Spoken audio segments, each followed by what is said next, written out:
Most movies land without an issue. Whether or not they make any money, whether or not the reviews are good, they rarely cause a reaction in the real world. This video is not about those movies. No, here I want to take a look at the movies that caused very harsh reactions. For whatever reason, these movies sparked protests, boycotts, death threats, and even international incidents. Some of them succeeded, some of them didn't, but all of them, for one reason or another, elicited, shall we say, passionate responses. It's rare for movies to trigger any significant political backlash. It's even more rare for a movie to cause a nation to condemn it and to hack the producers of the movie over it. But 2014's The Interview, starring Seth Rogen and James Franco, accomplished such a singular feat. In it, they're recruited by the CIA to assassinate North Korean leader Kim Jong-un during an interview. It combined raunchy humor with political satire, a buddy comedy that, against all odds, found itself at the center of an international incident. The word unprecedented does get thrown around a lot, but The Interview really did elicit an unprecedented response. The Korean Central News Agency called it a, quote, most blatant act of terrorism and war, end quote, which a North Korean ambassador to the UN would restate. Screenwriter Dan Sterling was seemingly baffled by the response, saying, quote, I couldn't believe that the most infamous man in the world knew about my script. But most importantly, I would never want something I wrote to lead to some kind of humanitarian disaster. I would be horrified if anyone got hurt over this, end quote. The crisis led to the film getting its release pushed back a couple of months, from October 2014 to December, to make edits that would make it more palpable.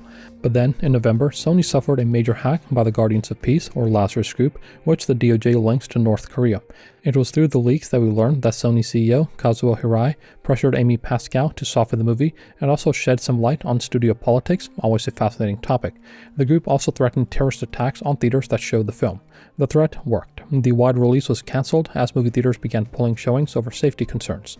The backlash from the West was immediate. It came from all corners, including from President Barack Obama, who said that Sony, quote, made a mistake. We cannot have a society in which some dictator in some place can start imposing censorship in the United States, end quote. Eventually, they did a limited release across a few hundred theaters. The movie made just $12 million on its $44 million budget and got middling reviews. Some found it amusing, with Jordan Hoffman at The Guardian calling it, quote, unessential but agreeable, end quote, and Mike Hill at The New York Times calling it innocuous. Alas, this is a movie whose merits were completely overshadowed by the real-world response to its existence. It did more to show how seriously authoritarian regimes take media, how vulnerable we are to cyber attacks, and how important defending free expression against governments is, especially for such milquetoast works.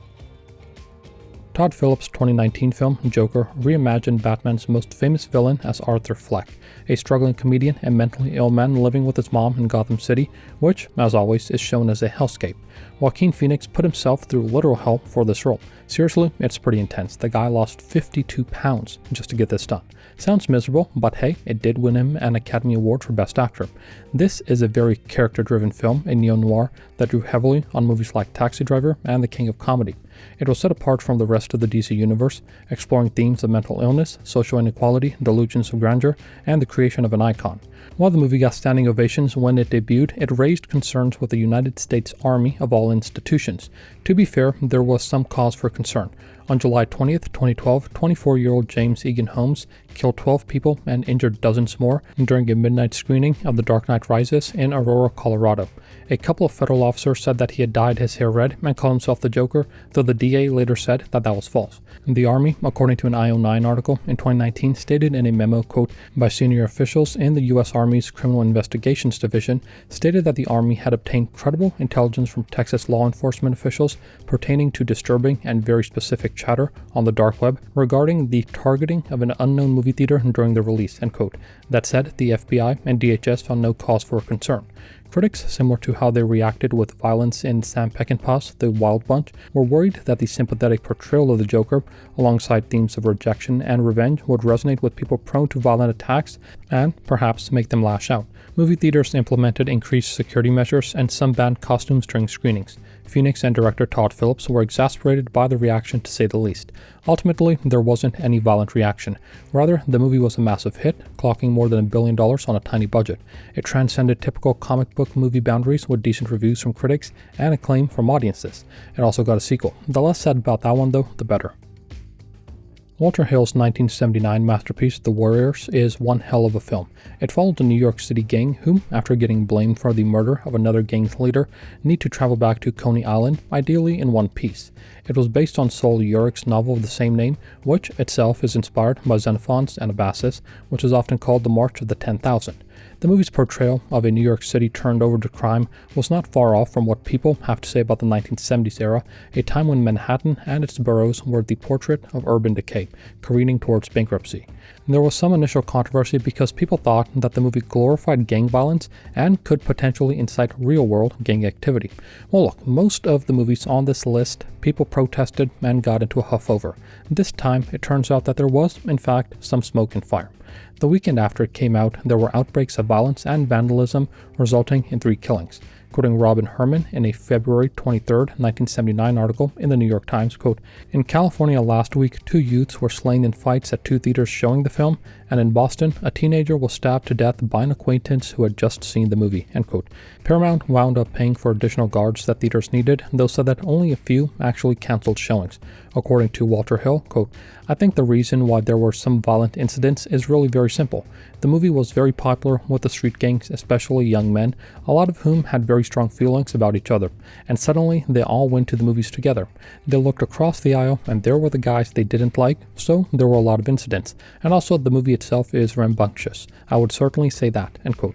The media coverage of these incidents created a moral panic around the film that overshadowed its artistic merits. Some critics, like Roger Ebert, disliked it on artistic grounds and later came around to it. Others, like Gene Siskel, took issue with its perceived glorification of gang violence, writing, quote, "You would think after watching The Warriors that gang membership was a victimless crime save for the occasional sadist who pops up as comic relief. This entire film is a romantic lie," end quote. The consensus has since shifted, of course. Now, The Warriors is considered to be a cult classic. It's got a gritty energy, a distinct visual style, memorable characters and dialogue, and it did very well with younger audiences. Sometimes art can be a risky endeavor, but that's hardly a reason to not make it. Rian Johnson's 2017 entry in the Star Wars saga, The Last Jedi, was the 8th mainline film in the franchise. Just a couple of years prior, The Force Awakens had cleared more than $2 billion at the box office, and people were, for the most part, excited to see what happened next. It's safe to say that what they got was not what they expected. The Last Jedi followed Rey as she trained with Luke, while Leia continued to lead the Resistance and try to fend off the First Order. The themes of failure, legacy, and letting go of the past were front and center as Johnson crafted a subversive take on Star Wars. That, from a critic's perspective, was interesting and it got acclaim. Fans, however, were not so kind. The backlash against The Last Jedi was immediate and intense, mostly from fans who thought that the film betrayed the core characters and the themes. Luke was basically a disillusioned hermit cut off from the rest of the universe who needs the Force ghost of Yoda to make his decisions for him. Supreme Leader Snoke, built up to be an imposing figure in The Force Awakens, was dealt with way too easily. Rey's parents were portrayed to be regular people, something that was basically retconned in The Rise of Skywalker. Some took it way too far, targeting the cast, especially Kelly Marie Tran. It was basically what people felt with The Phantom Menace, another movie that got extreme backlash on its release. What's particularly interesting to me was the impact that this had on the box office. Made on a $300 million budget, the movie cleared $1.334 billion at the box office, a solid number and certainly a success. Merge would bring that up higher. But, and this is key, this was down a whopping $737 million from The Force Awakens, a significant amount. The Rise of Skywalker would fall further to $1.077 billion. The film's legacy is complex, something that it was great and presented a new direction for the franchise. Others thought it damaged the sequel trilogy and was a black mark on the franchise. The fan backlash resulted in hundreds of millions, if not more than $1 billion, in opportunity cost, and it led to the movies being put on ice for 7 years after The Rise of Skywalker. Many projects were announced, many were cancelled. I'm sure they want to balance artistic creativity with giving the fans something they'd like, but whether or not that's possible remains to be seen. Spike Lee's 1989 joint, Do the Right Thing, is widely considered to be one of the best films ever made. It examined racial tensions in Brooklyn's Bed-Stuy neighborhood on a hot summer day. It stars Lee and explores the racial tensions and community dynamics within and between the majority black neighborhood residents and Italian Americans that own a pizzeria. This is a movie that scared a lot of critics. For example, David Denby, writing for New York Magazine, implied that the movie would lead to riots. In his words, quote, "The explosion at the end of the movie, an outburst intimate in scale but truly frightening, should divide the audience, leaving some moviegoers angry and vengeful, others sorrowful and chastened. Divided himself, Lee may even be foolish enough to dream, alternately, of increasing black militance and of calming it. But if Spike Lee is a commercial opportunist, he's also playing with dynamite in an urban playground. The response to the movie could get away from him, end quote. And then Joe Klein, who wrote Primary Colors about the 1992 Democratic presidential primary, wrote, quote, "If Lee does hook large black audiences, there's a good chance the message they take from the film will increase racial tensions in the city. If they react violently, which can't be ruled out, the candidate with the most to lose will be David Dinkins," end quote. The implication from Denby and Klein is clear, that black audiences apparently can't consume art without immediately wanting to wreak havoc. Critics really thought that the right sequence would incite actual real-world violence. Others claimed that Lee was being irresponsible in showing black characters doing damage, while some wondered whether or not Lee endorsed the violence or condemned it. The moral ambiguity of the film leaves viewers wondering which is what a good movie should do. In fact, the most controversial thing about Do the Right Thing is what happened at the Academy Awards. Not only would it not get nominated for Best Picture, but among the nominees, the winner would be Driving Miss Daisy, a movie whose commentary on race is the opposite of Do the Right Thing.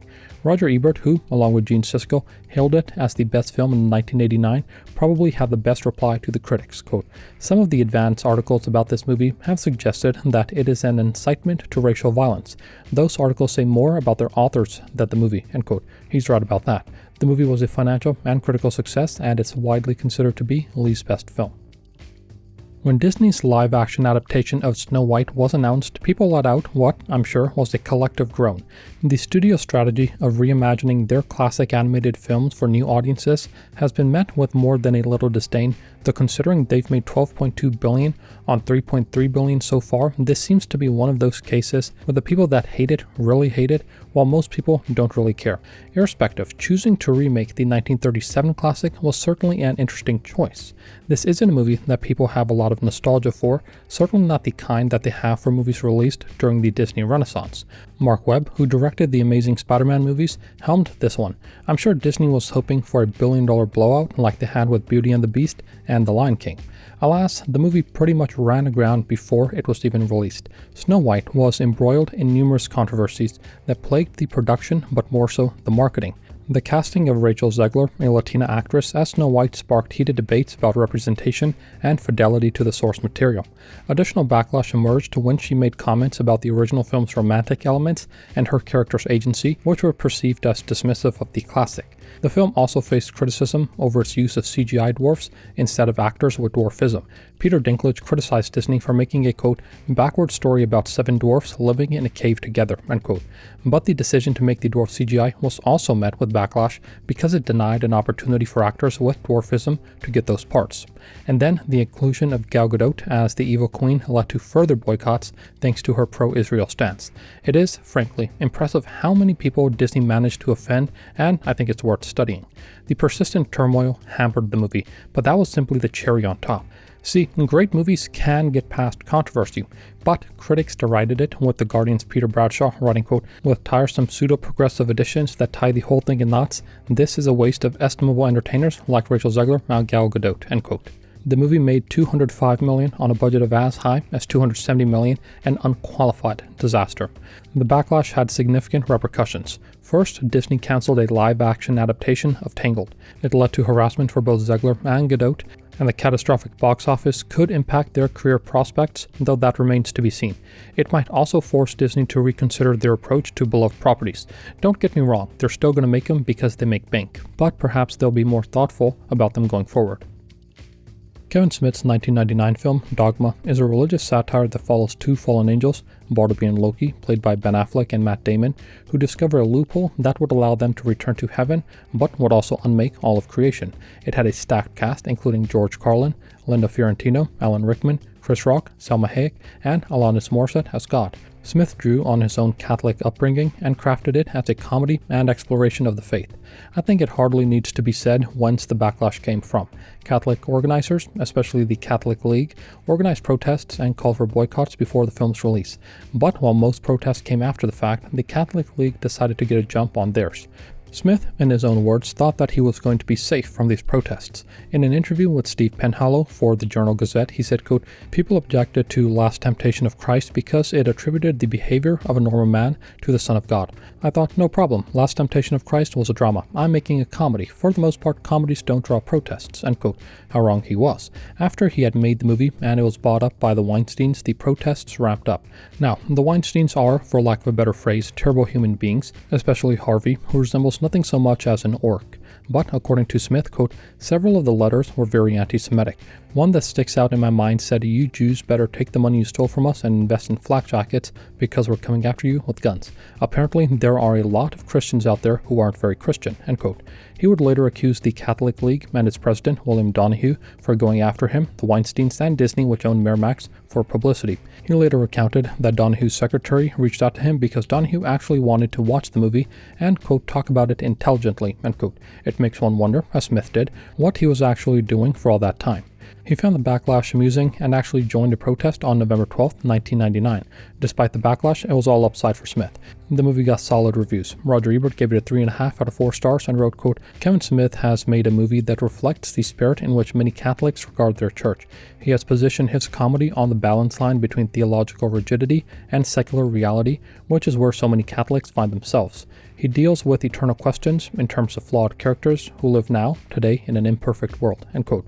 It did well at the box office and showed that one can reconcile being spiritual or religious while still questioning the institutions around those beliefs. 1954's Salt of the Earth, directed by Herbert J. Biberman, is an interesting case compared to most other entries on this list. In most of those cases, the backlash is on the ground. That is, it's from people and organizations. Not Salt of the Earth, though. The backlash bore the full weight of the United States government backed by McCarthyism, an attack on art that originated within the country by the country. The movie depicts a zinc miner strike in New Mexico based on the real Empire Zinc Strike in 1951 that lasted for more than a year. It focused on the role of Mexican-American workers and their families fighting for their labor rights and cast actual miners and their families alongside actors. It also centered on the role of women because, as was the case with the Empire Zinc Strike, women and children would soon join their husbands and fathers on the picket lines. When some were arrested, more took their place. In addressing issues of labor rights, racial discrimination, and gender equality and solidarity, it faced unprecedented blacklisting and suppression during the height of McCarthyism and the Red Scare. Biberman had already served time because he refused to snitch during the House Committee on Un-American Activities and was one of the members of the Hollywood 10, people on the Hollywood blacklist. Unable to find work within the studio system, he decided to make the movie independently along with other blacklisted members. Even before starting the movie, the mainstream press was against it, calling it dangerous and subversive because its creators might hold communist sympathies. This was a time when Hollywood was far more conservative than it is now, though around a decade later, people, sick and tired of the censorship, would swing left. The backlash got to be pretty wild. The FBI, led by J. Edgar Hoover, monitored its productions and distribution, and the leading lady, Rosario Revueltas, was badgered by the Immigration and Naturalization Services for an improper stamp on her passport, or so they claimed. Sometimes, while they filmed, a small plane would fly overhead to try and disrupt the audio, and when it was completed, they found that laboratories refused to work with them.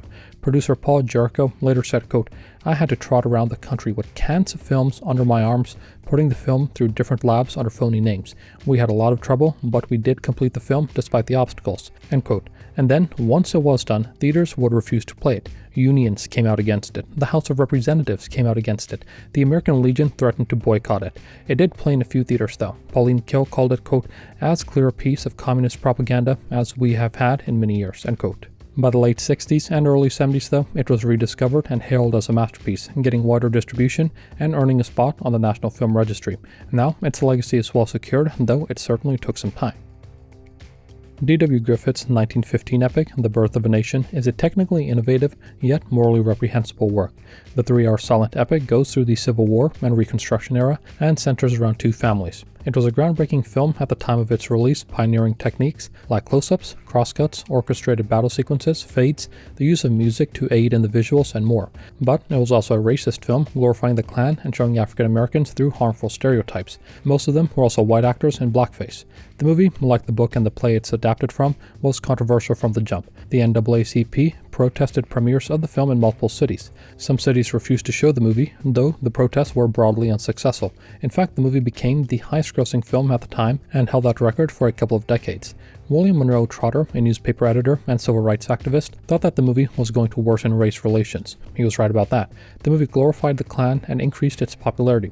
Hell, in some premieres, ushers would dress up as Klansmen for openings. While Do the Right Thing didn't cause any violence, Birth of a Nation did. The movie had a multi-year traveling roadshow, and in counties that it visited, lynchings would increase by as much as 5 times within the following month. Lamentably, 1915 was also the establishment of the Second Klan, which is the one that most Americans are familiar with. The new Klan, founded by William Simmons on Stone Mountain, decided to take a lot of inspiration from Birth of a Nation, such as the all-white robe and peaked hood and the cross burnings. Despite the objections, the movie was a commercial and critical hit at the time. Most acknowledged that yes, it's racist, but it's also an important film.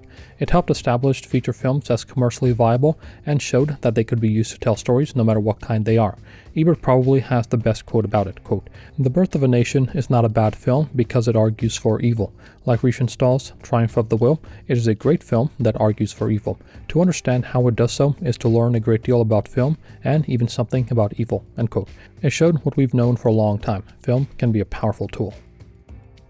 Movies don't just entertain, they also challenge prevailing attitudes and can force uncomfortable conversations. Wherever the backlash came from, and irrespective of their quality, these movies helped reveal fault lines in society. Some of them have been reclaimed, whether with audiences or critics, while for others the jury is still out and might remain that way for a long, long time.